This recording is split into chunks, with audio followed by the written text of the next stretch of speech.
Hello friends, तो इस video में आप सभी का स्वागत, जिसमें हम आज बात करेंगे क्लास 10th के लिए मैथ। और मैथ में चल रहा था प्रश्नावली 3.3 जो हम कर चुके थे। आज हम करेंगे प्रश्नावली 3.4 के उदाहरण। ठीक है, तो बस हमारे साथ इस तरह से बने रहिएगा। आपको जो भी दिक्कतें आती हैं, कुछ भी अगर नहीं समझ में आता है तो फिर भी कमेंट कीजिए। अगर आपको जो भी प्रॉब्लम आती है क्वेश्चन से रिलेटेड या फिर कैसे पढ़ें, मैथ या साइंस दो विषय हम पढ़ा रहे हैं, तो दोनों विषय आप जाकर देख सकते हैं कि हम कैसे पढ़ा रहे हैं, वीडियो कैसी लग रही है। ठीक है, आप कमेंट कर सकते हैं। ठीक है, तो अभी हम शुरू करेंगे, तो इसको इरेज कर लेते हैं। ठीक है,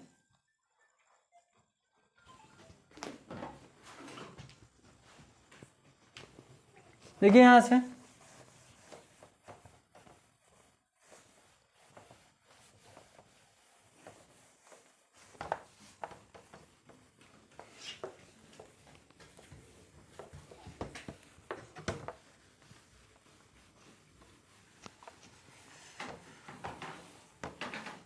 अध्याय तो 3 है, तो इसको इरेज नहीं करेंगे। और साइंस में आपका तीसरा ही चक्कर चला है, धातु एवं अधातु। ठीक है, तो यहां से देखिएगा अध्याय 3 है और इसमें हम क्या कर रहे हैं, दो चर वाले रैखिक समीकरण युग्म, दो चर वाले रैखिक समीकरण युग्म हम करेंगे। तो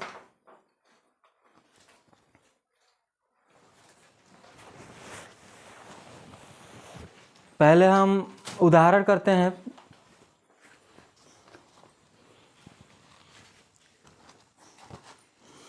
हम इसके पिछले में पढ़े थे प्रतिस्थापन विधि, इसमें देखेंगे विलोपन विधि।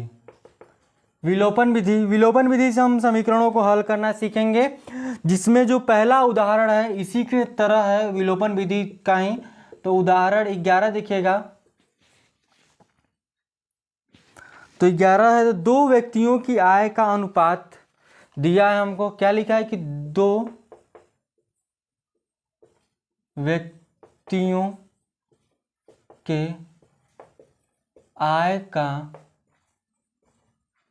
अनुपात 9:7 है और उनके खर्चों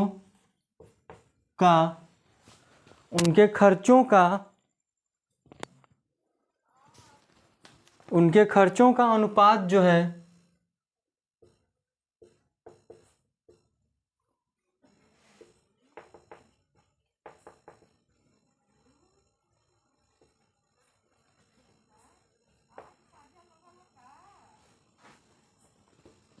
प्रत्येक व्यक्ति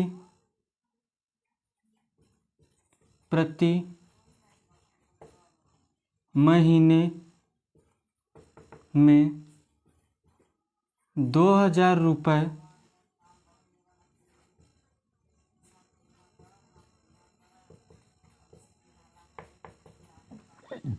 बचा लेता है। उनकी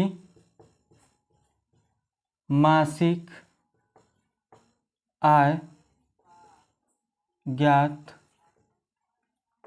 कीजिए। तो दो व्यक्तियों की आय का अनुपात हमको 9:7 है और उनके खर्चों का अनुपात 4:3 दिया गया है। तो प्रत्येक व्यक्ति प्रति महीने 2,000 रुपये बचा लेता है, तो उनकी मासिक आय ज्ञात करनी है। तो हम पहले यहां पर मानेंगे कि माना क्या, यहां से लेंगे कि दो व्यक्तियों की मासिक आय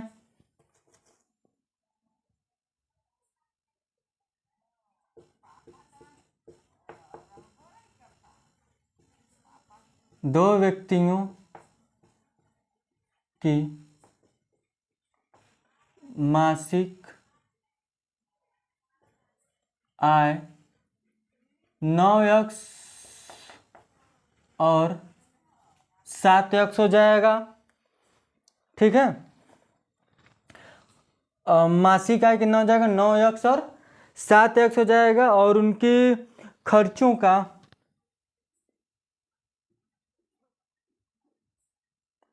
उनके खर्चे, अगर हम उनके खर्चे की बात करते हैं तो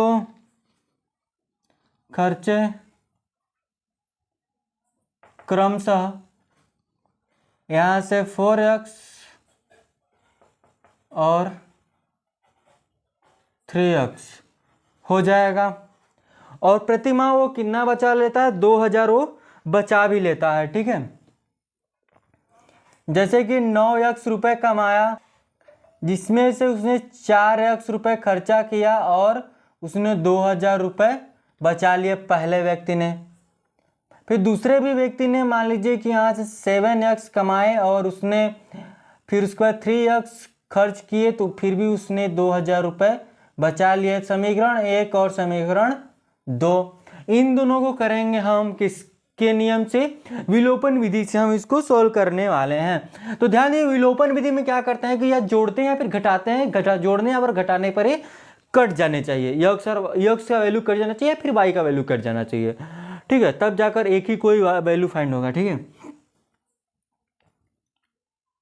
ए वाई होगा,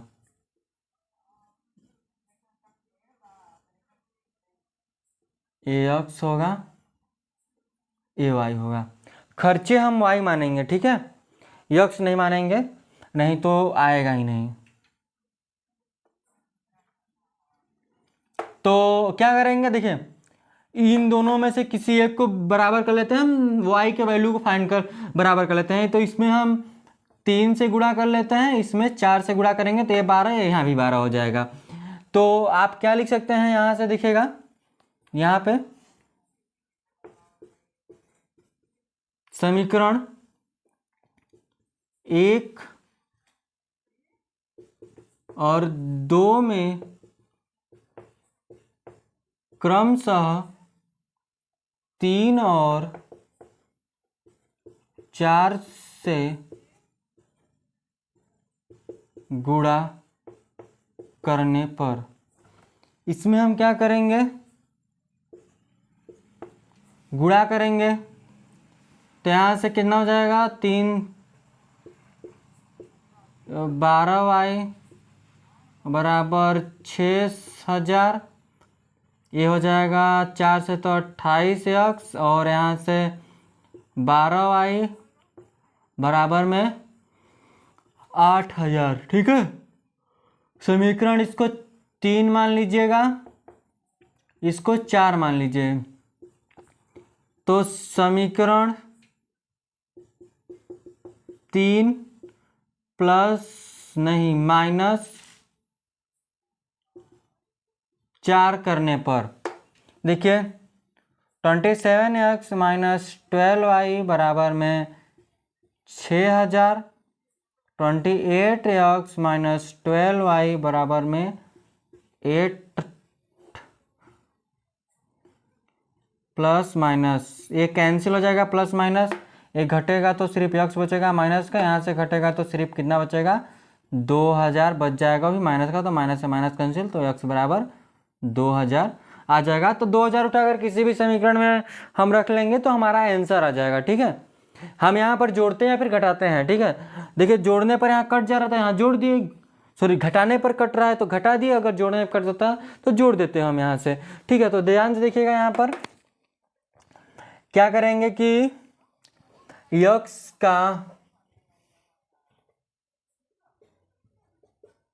का मान समीकरण 3 में रखने पर, यक्स का मान अगर समीकरण हम 3 में रखते हैं तो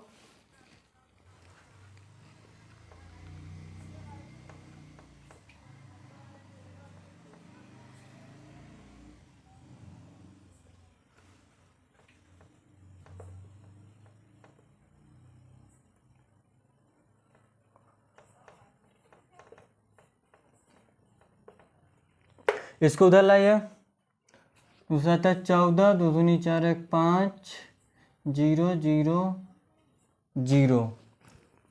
इसमें से घटाते हैं, 6 घटाएंगे, ठीक है, 6 घटाएंगे तो कितना बचेगा हमारे पास, 48 बचेगा, क्योंकि 6 देखिए,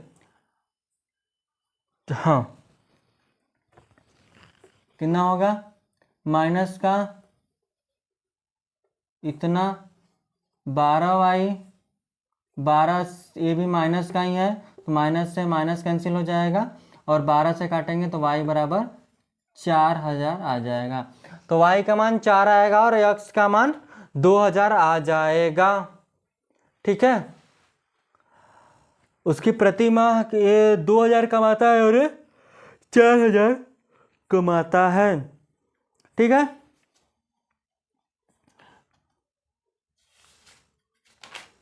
चलिए तो आगे चलते हैं अगले क्वेश्चन की तरफ। ये उदाहरण 11 था। चलिए तो 12वां उदाहरण पे चलते हैं। ये हो गया खत्म, उसको लिख लेते हैं।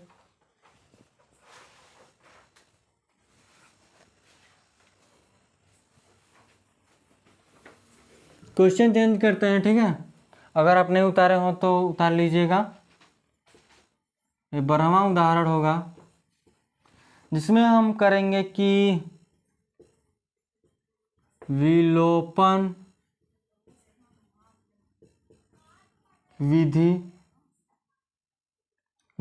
विधि का प्रयोग करके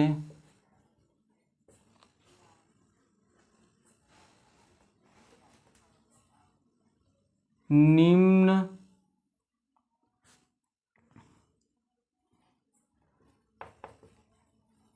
रैखिक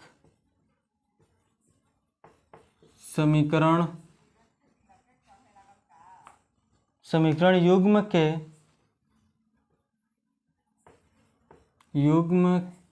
के सभी संभव हल ज्ञात कीजिए। सभी संभव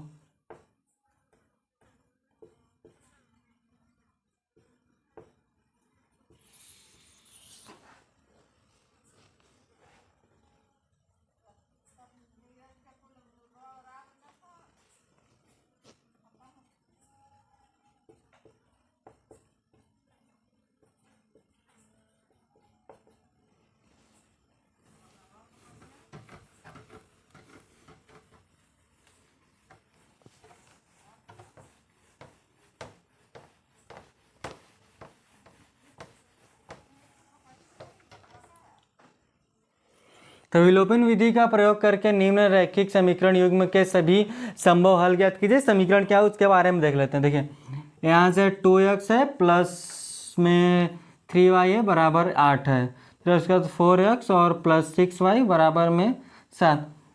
तो कर लेते हैं। यहाँ देखिएगा, यहाँ 6 है, यहाँ पर 3 में, यहाँ पर 4 है, यहाँ 2 है। तो किसी में अगर हम इसमें ही 2 से गुणा कर लेते हैं, इसको समीकरण 1 ले लेते हैं, इसको समीकरण 2 ले लेते हैं, ठीक है। तो समीकरण 1 में 2 से गुणा करने पर तो क्या हो जाएगा, यहाँ से 4x 6y बराबर में 16। समीकरण 3 यहाँ देखिए जोड़े, यहाँ भी जोड़े, तो इसको घटाना पड़ेगा। तो लिखेंगे समीकरण 3 माइनस समीकरण 2 करने पर तो यहाँ से क्या हो जाएगा, देखिए 4x प्लस 6y बराबर 16, फिर 4x माइनस 6y बराबर में 7, प्लस है माइनस माइनस माइनस ये सब कट जाएगा, 0 बराबर यहाँ से कितना आ जाएगा 8, 9 आ जाएगा। 0 बराबर 9। ध्यान समझिएगा, यहाँ ना x का वैल्यू फाइंड होगा ना कि नहीं y का वैल्यू फाइंड होगा, समझ में आया ना। तो यहाँ इस समीकरण युग्म के कोई हल नहीं है। सिंपल लिखेंगे कि ये जो समीकरण है इसका कोई हल नहीं है, क्योंकि यहाँ x वैल्यू कोई वैल्यू ही फाइंड नहीं हो रहा है, क्योंकि यहीं 0 हो जा रहा है। ठीक है, तो क्या लिखेंगे कि इस समीकरण का कोई हल नहीं है। ये बरहमा था। आगे चलते हैं 13वां क्वेश्चन की तरफ। उदाहरण है, यानी कि देखिए यहाँ से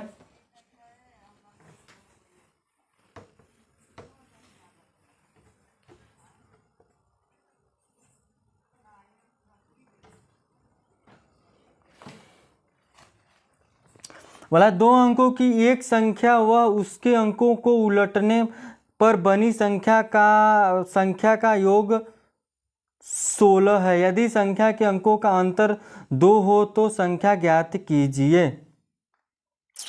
ठीक है, ये उदाहरण आपको डिस्क्रिप्शन में प्रोवाइड करवा देंगे, तो वहाँ से देख लीजिएगा। अगर आप वीडियो देखें नहीं वहाँ होगा तो आप एक बार मैसेज मतलब कमेंट कर लीजिएगा, हम उसको वहाँ पे प्रोवाइड करवा देंगे। ठीक है, तो बोला है कि दो अंकों की एक संख्या ये उसके अंकों को उलटने पर बनी संख्या का योग 16 है। जैसे कि हमारे पास कोई संख्या है और उसको उलटकर जोड़ दिया जाए, जैसे कि हम मान लीजिए कि x और y है, फिर इसको y x करने पर क्या जा रहा है, 16 नहीं है, हाँ 66 आ जा रहा है। ठीक है, फिर इसको घटाने पर 2 आ जा रहा है। तो यही हमको निकालना है। तो हम पहले क्या मानेंगे, ध्यान समझिएगा।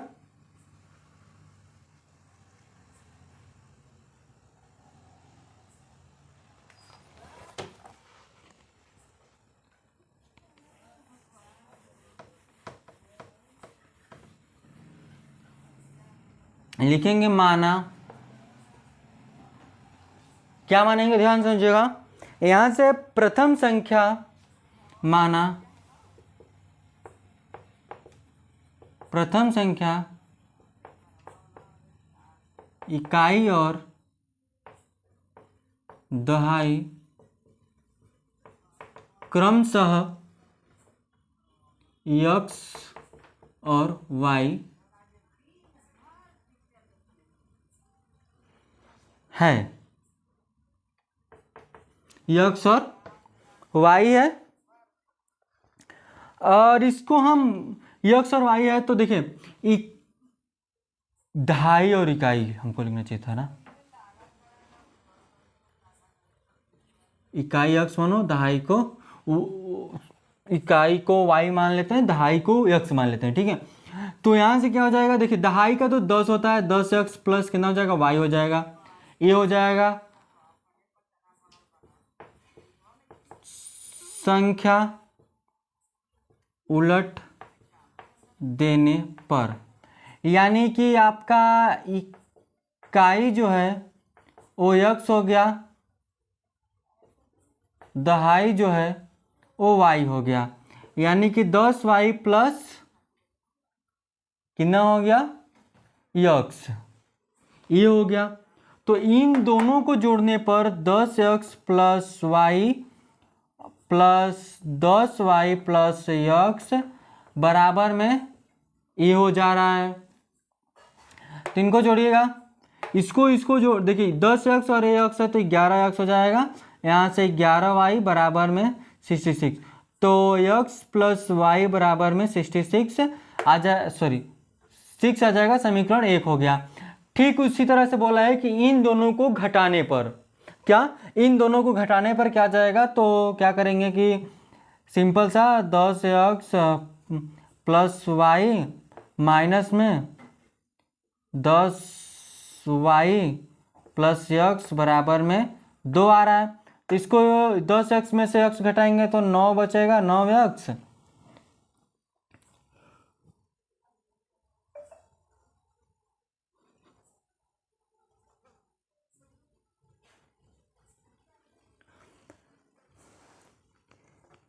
यही बोला है ना कि यदि संख्या के अंकों का अंतर 2 है, हमको संख्या के अंकों का अंतर बोला है, यानी x माइनस y बराबर 2 होगा। ठीक है, वो उलटने पर फिर घटा नहीं रहे, इन दोनों में से संख्या की बात करेंगे। ठीक है, तो यहाँ से ये समीकरण ये क्या हो जाएगा, 2 हो जाएगा। ठीक है, इसको हो गया। फिर अगर हम इस संख्या को उलट देते हैं तो क्या आ जाएगा, ध्यान समझिएगा। ए समीकरण 2 हो जाएगा, इसको हम उलट देते हैं तो y माइनस बाहर लेते हैं तो a माइनस होगा x और बराबर में यहाँ 2 आ जाएगा, समीकरण 3 हो गया। तो यहाँ पर ध्यान दीजिएगा, हमारे पास 3 समीकरण बने। तीनों समीकरण को हम बारी बारी से हल करेंगे, इन दोनों को एक साथ लेकर फिर इन दोनों को एक साथ लेकर हल करेंगे। ठीक है, जैसे समीकरण 1 और समीकरण 2 को, समीकरण 1 और समीकरण 3 को लेकर हम इसको हल करेंगे और x y का वैल्यू फाइंड करेंगे, फिर जाकर बारी बारी यहाँ पर हम रखने वाले हैं। ठीक है, तो आप निकाल लेंगे या फिर हम बता दें इसको। देखिए, हम समीकरण 1 और समीकरण 2 को करके हल करते हैं। समीकरण 1 और 2 को क्या करें, जोड़ दो। जोड़ने पर तो x प्लस वाई बराबर 6, x माइनस वाई बराबर 2 कैंसिल हो जाएगा, यहाँ से 2x हो जाएगा और बराबर में यहाँ से 8, तो x बराबर 8/4 आ जाएगा। ठीक है, अब यहाँ से हम क्या कर लेंगे कि जब x का मान 4 आया तो y का मान कितना, उठा कर रखिए। x का मान समीकरण 1 में रखने पर तो क्या हो जाएगा, रखने पर देखिए 1 में तो 4 प्लस वाई बराबर 6, तो y बराबर 6 माइनस 4, तो y बराबर 2। y का मान क्या आ गया, 2। जब x और y का मान 2 आया तो हम इस संख्या को ये वाला लेंगे, यानी कि 40 प्लस 2 यानी कि 42 आ गया। संख्या जब सीधी है, जब हम इसको उलट दे रहे हैं, ये उलट रहे हैं संख्या को, तो समीकरण 1 और समीकरण 3 लेकर आप हल कीजिएगा, ये उल्टी हुई संख्या निकल कर चली आएगी। ठीक है, तो इसको आप खुद से हल कर लीजिएगा। आगे हम बढ़ेंगे प्रश्नावली 3.4 की तरफ, या फिर रहने दें।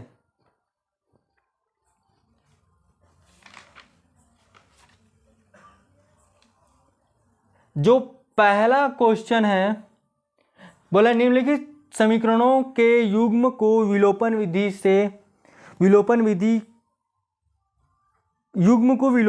तथा प्रतिस्थापन विधि से हल कीजिए, कौन सी विधि अधिक उपयुक्त है।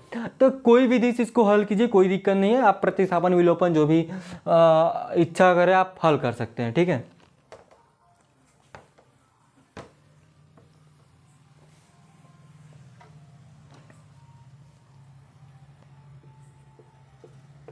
प्रश्नावली 3.4 इसका फर्स्ट क्वेश्चन देखिएगा। हम इसमें जो थ्योरी है उसको नहीं लिख रहे हैं, जो समीकरण है बेसिक्स उसको हम लिख रहे हैं, फिर इसको हम सॉल्व करवाएंगे। देखिए, बोला निम्नलिखित समीकरणों के युग्म को विलोपन विधि तथा प्रतिस्थापन विधि से हल कीजिए और कौन सी विधि अधिक उपयुक्त है। अगर देखिए आपसे अगर पूछता है पेपर में कि विलोपन विधि या प्रतिस्थापन विधि से हल कीजिए, तब वो विधि लगाइए, नहीं तो आपको जो अच्छा लगता है, जो आसान लगता है वही विधि प्रयोग कीजिए। अगर नहीं बोला है तो सिंपल बोला है x और y का वैल्यू फाइंड करने के लिए। तो देखिए समीकरण क्या है हमारे पास, x प्लस वाई बराबर 5 और 2x माइनस 3y बराबर 4, तो x प्लस वाई बराबर 5 समीकरण 1 है हमारा, 2x प्लस 3y बराबर 4 समीकरण 2 है। हम क्या कर लेते हैं कि समीकरण 1 में 2 से गुणा करने पर, 2 से नहीं तो हम 3 से गुणा कर लेते हैं, क्योंकि माइनस में तब नहीं आएगा। ठीक है, क्योंकि 3y हो जाएगा और 3y माइनस में है, दोनों को जोड़ देंगे कट जाएगा। ठीक है, तो देखिए हम क्यों करते हैं, क्योंकि ये कट जाए, तो ये देखिए प्लस में है, ये माइनस में है, प्लस में है, तो 3 यहाँ कर देते हैं, तो दोनों को जोड़ेंगे तो कट जाएगा, तो x बचेगा। अगर हम इसको बराबर करते तो यहाँ पर घटाते, तो घटाते जब तो इसको तो ये माइनस में आता तब, ठीक है। देखिए यहाँ से 3x प्लस 3y बराबर 5, समीकरण 3 हो गया हमारा। तो समीकरण 3 माइनस समीकरण 2, 3x 3y बराबर 5, 2x 3y बराबर 4, जोड़ देते हैं, जोड़ दो भाई, घटाओ मत, कट जाएगा, यह बचेगा कितना है 5x बराबर में 9, तो x बराबर 9/5 आएगा, ठीक है। अगर यहीं x का वैल्यू हम ये कौन सा है, विलोपन विधि, क्या है विलोपन, सेम यही चीज हम ज्ञात करेंगे प्रतिस्थापन विधि से। तो x प्लस वाई बराबर 5, 2x प्लस माइनस 3y बराबर 4, समीकरण 1 और समीकरण 2 है। देखिए समीकरण 1 से, समीकरण 1 से तो x बराबर 5 माइनस वाई, तो x का मान समीकरण 2 में रखने पर, तो 5 माइनस वाई माइनस 3y बराबर 4, 10, 2y 3y बराबर 4, यहाँ से माइनस 5y बराबर 4 माइनस के 10, यहाँ से बचेगा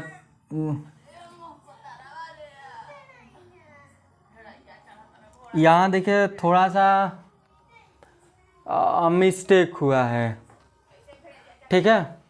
जब हम 3 से गुणा करेंगे तो इसमें भी तो गुणा करेंगे ना, ये 15 हो जाएगा, 3 5 15, ये दोनों कितना हो जाएगा 19,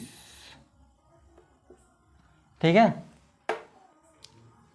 यहाँ पर देखिएगा y का मान एक घटेगा तो माइनस का बचेगा 6, माइनस का 5y, माइनस से माइनस कैंसिल, तो y बराबर 6/5, इसको उठाकर इस यहाँ पर रख लो, x बराबर में 5 माइनस 6/5, 5 5 25, ये 5 हो गया, x घटा लो, बचेगा कितना 19 और 5, देखिए आ गया ना, यहाँ भी 19/5 आया और यहाँ पर भी x का मान 19/5 आया।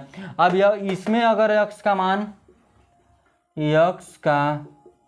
मान समीकरण 2 में रखने पर तो कितना हो जाएगा, यहाँ से 2 19/5 माइनस 3y बराबर में 4, अंदर गुणा कर लेते हैं, कितना हो जाएगा 38, 5 3y बराबर 4 माइनस 3y बराबर 4 माइनस 38/5, 5 के 20 माइनस 38/5 माइनस 3y, घटाइए यहाँ से, इसके में से इतना घटाते हैं तो हमारा बचेगा 18, कितना बचेगा 18, यहाँ देखिएगा माइनस 3y माइनस के 18/5 3y, तो माइनस से माइनस कैंसिल, 3 से 1 कट जाएगा, तो y बराबर 3 छके